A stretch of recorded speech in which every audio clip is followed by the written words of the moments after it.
Happy New Year, I guess.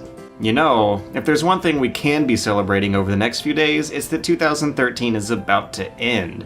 I had a lot more idealism and optimism going on last year. Maybe that's because now I just have more experience with the Sausage Factory. Or maybe it's just because last year was more fun compared to this year. But either way, I just don't feel like a lot of good things happened this year.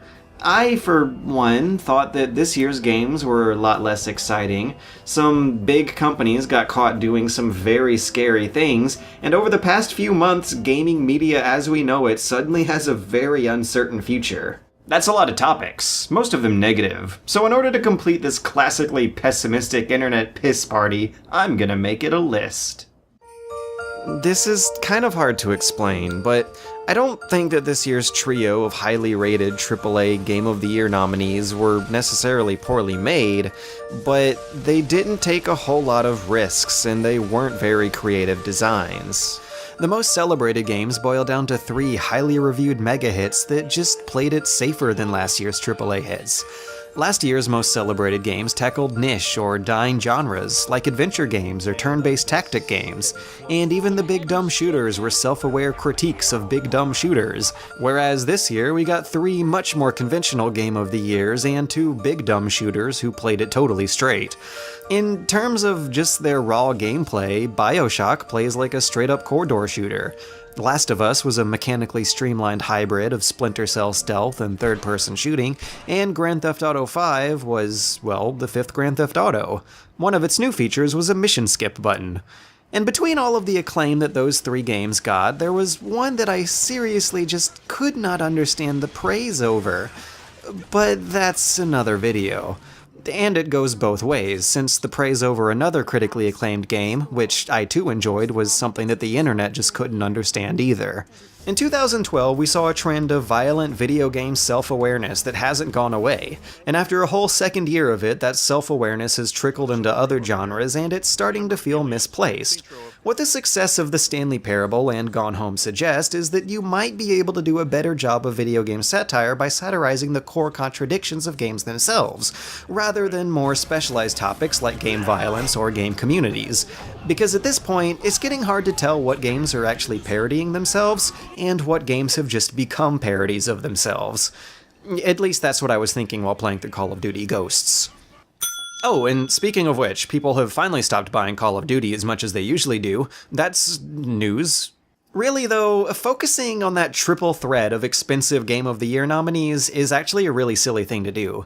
2013 might have been best spent with Nintendo consoles. The 3DS is still selling strong and now has a good library to back it up, thanks to strong installments of Fire Emblem and Zelda, and the Wii U actually has games now. Good games, great games in fact. The Year of Luigi has finally ushered in a strong Wii U lineup, but that hasn't saved the system from failing to make good sales. Speaking of commercial failures, if there was one game this year that has come dangerously close to making me never want to buy another game at launch again, then that game is X Rebirth. That thing is at least a year away from being complete, and is years away from being enjoyable, so shame on it for damaging the reputation of this entire space sim renaissance we're seeing.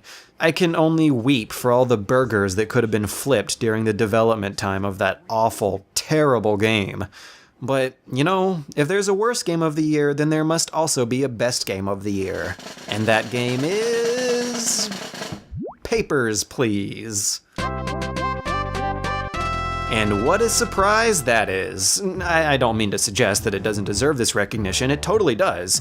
There's just some comedic irony in the fact that a 2D pixel art game about doing paperwork showed the entire rest of the industry how it's done. For years, people have been putting the storytelling potential of gameplay on some kind of pedestal like it's the holy grail of game design. And this year, Papers, Please came out and made it look easy. For starters, it doesn't tell its story through uninteractive cinematics or environmental exploration, but by mapping it directly to the inputs of the player's gameplay. The whole game itself is essentially an engine for interesting decision-making, which is all games really.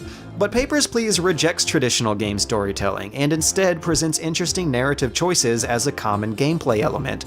context and characters are actually abstract game tokens. Story decisions you make are rewarded by gameplay currency. The beginning, middle, and end of Papers, Please's plot is the process of discovering why you, as a player, made which decisions you did.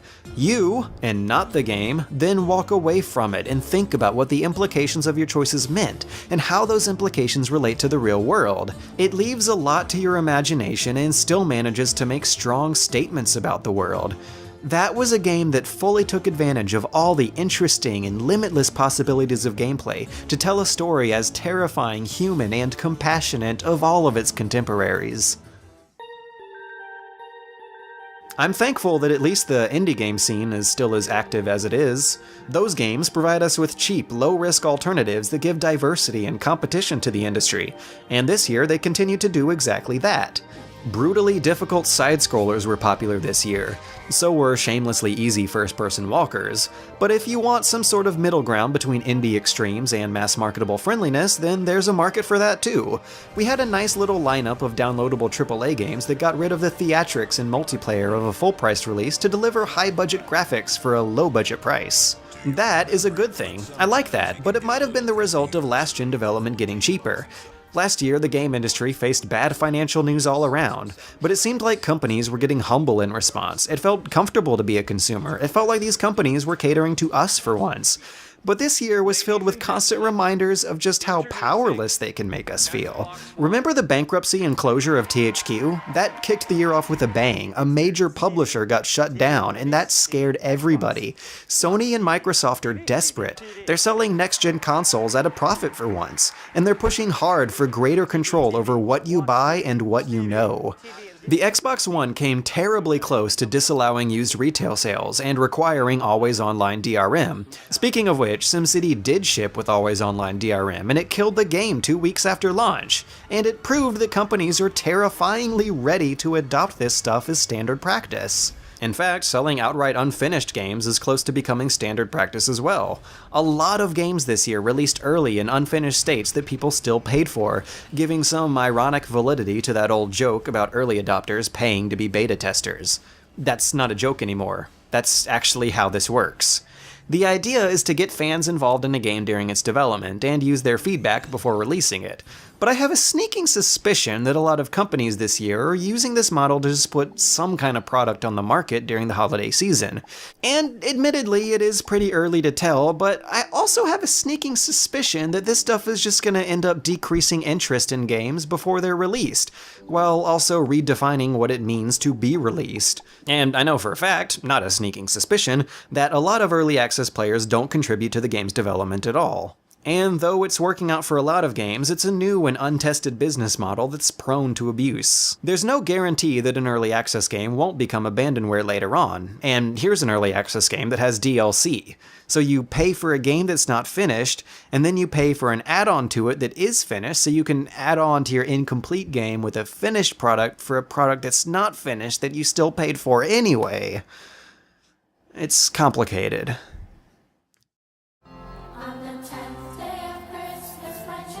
Last year, I thought that game media was going to get better. After all, the PA Report and Polygon had recently launched to fill in a much-needed gap of quality games journalism. For once, the VGA Awards surprised people with a few tasteful and unconventional choices for their awards. A brave new economy of user-created YouTube media was thriving, and this year, all of those trends reversed. Though they put out some great writing for a while, the PA Report gradually got defensive of bad journalism, and soon it was shut down after only a 2-year run. Polygon's own self-congratulatory documentary was revealed to be sponsored by Microsoft, while the content of the site itself has sloped downwards to a level of unreasonable hyperbole and a very visible streak of arrogance. But if you really want to complain about game media getting worse, then you don't need to look away from what's in front of your face right now. YouTube has yanked the Content ID protection of network channels right from under our noses. Without protection from YouTube's automated system, everyone from Jim Sterling to Campster to myself are all supposed to ask publishers for permission to use footage of their games in a video review, to show you how their games work. The earnings of critics who use YouTube are now put in jeopardy by how fast game companies can respond to the inevitable Content ID notices, and nobody's got time to deal with all of them. Plus, what's stopping publishers from prioritizing the disputes of more positive reviews over negative reviews? Under this system, nothing is. The VGA Awards, or rather the VGXs, somehow became even worse than usual. They intentionally downgraded the production values. They broadcasted it online only with no live audience. They hired a host who was openly hostile to the whole concept of the show. And by the looks of things, they didn't spend a whole lot of time rehearsing. Minutes ago. Yes. Would you like to do the honors anyway? Yes. I guess we should have told you we were going to do this. I didn't know. This is like a campaign video. This is a show that should be truly embarrassing for anyone who likes games. Why is this our foothold in mainstream entertainment? Why does it have to be 3 hours long, and why don't the GDC or BAFTA awards get more publicity? They're way more legit shows. Why am I even talking about this? Maybe the reason these shows are so bad is because gaming and TV are historically incompatible with one another. Spike is a cable TV network. It's an undeservingly bigger brand than anything else gaming has to work with, and since video games are directly competing with TV for people's recreational time, it's not likely to get a good spot on any other network. So judging by the events of 2013, it appears that game media is not being controlled by the media companies who should be controlling it. It's either controlled by media companies who have no idea what to do with it, or game companies who would rather see the industry be depicted as a positive and happy place where everything's going just swell. But as a responsible journalist, that's impossible to do. I like games themselves, and I've thoroughly enjoyed my experience getting involved with game media through Bunny Hop, but this year we saw news story after news story that painted a pretty discouraging picture of everybody. In my own experience, I've only played games and done business with generally nice people. But that's just my own anecdotal experience. Whenever I go online and frequent the various boards that I frequent, I see that it could be a lot worse.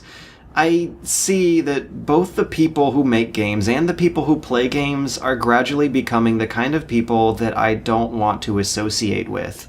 For a great example, just look at the Phil Fish controversy, in which hateful internet trolls prodded hateful internet troll Phil Fish into canceling Fez 2. And people celebrated this fact, apparently ignoring the thought that one less game in development also means less jobs and less competition in the industry. For a more obscure example, look at the Alistair Pinsoff controversy, in which a journalist was fired for revealing that a developer was lying to her fans about using crowdsourced funds to pay for sex reassignment surgery. And believe me, the internet had a field day with that one. It seems like every other week you get some kind of news story of people being dicks on both ends of the economy, and that is why we can't have nice things. We can't use the Playroom as advertised because people are being dicks. We can't have a Mighty Number 9 forum because people are being dicks. We can't like Gone Home because people will be dicks to you about it. And the dicks go both ways. We can't have a good SimCity game or a good X Rebirth game or good video hosting because the people involved are being dicks. Is this really what the game industry is turning into? Just a bunch of dicks? It's actually making me really self-conscious. What if I'm the dick and just don't know it? Or what if I end up getting used to being surrounded by dicks and I pick up some secondhand dick tendencies? Or what if we're all dicks before and we just didn't know it at the time because now there are even bigger dicks dicking around? Oh, sorry, I think I got carried away with that whole dick thing. But I guess that's just me dealing with the pain of knowing that 2013 actually happened. But you know what? We made it through all that shit, and now we're here. We got new consoles to play with, we got a hell of a lot of growing pains to recover from, and this whole big YouTube thing might look very different by the end of next year, but I'm sure we're gonna find a way to adapt. I don't know, all we can do is just hope for the best. But what's good about this year being as bad as it was is that next year is likely to get better. By then we'll see some of the big crowdsourced projects from 2012 finally come out. We got new Metal Gear Solids and Dark Souls and Personas and new IPs that aren't sequels like Evil Within and Transistor. In fact, now that I think about it, I think I spent more time this year looking forward to games coming out next year. So here's to hoping that the 2014 video won't be so bleak. Until then, I'll see you guys next year.